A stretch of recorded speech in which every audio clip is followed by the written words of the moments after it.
Hello friends, പുതിയൊരു വീഡിയോയിലേക്ക് എല്ലാവർക്കും സ്വാഗതം. ഞാൻ ബ്രസീൽ ടീമുമായി ബന്ധപ്പെട്ടുള്ള ന്യൂസുമായിട്ട് വന്നിട്ടുള്ളത്. ബ്രസീൽ അടുത്ത മാസം 2 മത്സരങ്ങളാണ് കളിക്കുന്നത്. ബ്രസീലിൻ്റെ ആദ്യ മത്സരം വരുന്നത് അടുത്ത മാസം 5-നാണ്. ചിലിക്കെതിരെയാണ് ആദ്യ മത്സരം വരുന്നത്. പിന്നീട് അടുത്ത മാസം 10-ന് ബൊളീവിയക്കെതിരെ ബ്രസീൽ കളിക്കും. ഈ 2 മത്സരങ്ങൾക്ക് ശേഷം ബ്രസീലിൻ്റെ വേൾഡ് കപ്പ് ക്വാളിഫയർ മത്സരങ്ങൾ അവസാനിക്കുകയാണ്. ഈ ഒരു മത്സരത്തിൻ്റെ സ്കോർ എന്ന് അനൗൺസ് ചെയ്യുമെന്നുള്ളതിൻ്റെ ഒഫീഷ്യൽ അപ്ഡേറ്റ് ഇപ്പോൾ CBF ഒഫീഷ്യലായി ന്യൂസ് പുറത്തുവിട്ടിരിക്കുകയാണ്. പ്രീമിയർ ലീഗ് ഇതിനോടകം ഫിഫക്ക് ആഞ്ചലോട്ടി സമർപ്പിച്ചിരുന്നു.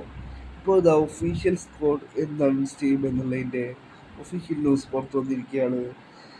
ഈ മാസം 25-ന് ബ്രസീലിയൻ ടൈം 3:30-ക്ക് അനൗൺസ് ചെയ്യുമെന്നാണ് ഇപ്പോൾ CBF ഒഫീഷ്യലായി ന്യൂസ് പുറത്തുവിട്ടിട്ടുള്ളത്. ഇന്ത്യൻ ടൈം 25-ന് രാത്രി 12 മണിക്കായിരിക്കും സ്ക്വാഡ് അനൗൺസ് ചെയ്യുക. ഈ സ്ക്വാഡിൽ ആഞ്ചലോട്ടി റയൽ മാഡ്രിഡിന്റെ സൂപ്പർ താരമായ വിനീഷ്യസിനെ ഉൾപ്പെടുത്തിയില്ല. വിനീഷ്യസ് ആദ്യ മത്സരം വിനീഷ്യസിന് കളിക്കാനായി സാധിക്കില്ല. ചിലിക്കെതിരായിട്ടുള്ള മത്സരം വിനീഷ്യസിന് കളിക്കാനായി സാധിക്കില്ല. സസ്പെൻഷൻ മൂലം കളിക്കാനായി സാധിക്കില്ല. ഇതുകൊണ്ട് അദ്ദേഹത്തെ സ്ക്വാഡിൽ എടുത്തിട്ടില്ല എന്നുള്ളതിന് ബ്രസീലിയൻ മാധ്യമമായ ഗ്ലോബോ റിപ്പോർട്ട് ചെയ്തിരുന്നു.